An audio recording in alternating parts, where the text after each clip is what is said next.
मुझे याद है, जब गांधी जी बड़े विनोदी स्वभाव थे तो वो कहते भी थे कि मैं अगर इतना हंसूं नहीं तो मैं शायद आत्महत्या करूँ, इतने दुख दिखाई थे।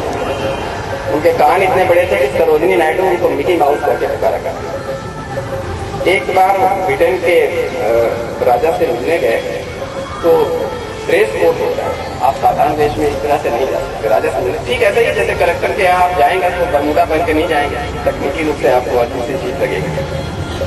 तो वो केवल धोती और एक दुपट्टा डाले हुए चले गए वहां, और धोती भी कितनी खुशमकर होती थी जिसको प्राय लोगों की कह दिया जाता है।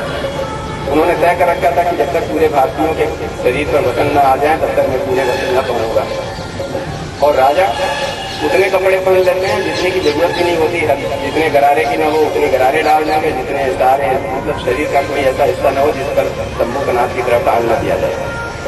वहां से जब लौटे तो पत्रकारों ने प्रश्न किया कि आपको नहीं लगा कि आप जब डिजाइनर से मिलने गए तो आपके पास कपड़े कुछ कम थे? उन्होंने कहा कि आपकी बात सही है, लेकिन दोनों लोगों को मिला दिया जाए तो दोनों के कपड़े पर्याप्त हो जाते।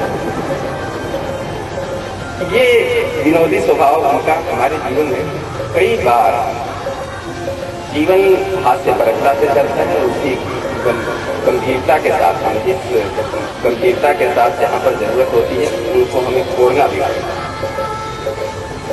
मैं गांधी जयंती पर एक व्यक्ति, एक गाना सुना होगा आप लोगों ने,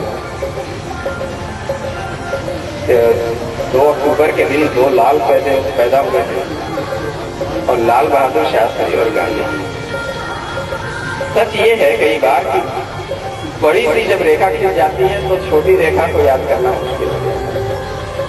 कृष्ण बड़े महान व्यक्ति रहे होंगे, लेकिन उनके पुत्र निरुद्ध या क्या नाम था, प्रद्युम्न था या निरुद्ध था, मैं भूल जाता हूँ कई बार उनके पौत्र का नाम भूल जाते हैं। मैं भी भूल गया तो आप भी भूल जाते होंगे, नहीं याद कर पाते। राम को याद कर पाते हैं, लोग उसको याद नहीं कर पाते। कहेंगे आप राम इतने बड़े व्यक्ति, उनका लड़का कम से कम किसको होना चाहिए था? गांधी जी का लड़का था हरिलाल गांधी। एक फिल्म बनी है शायद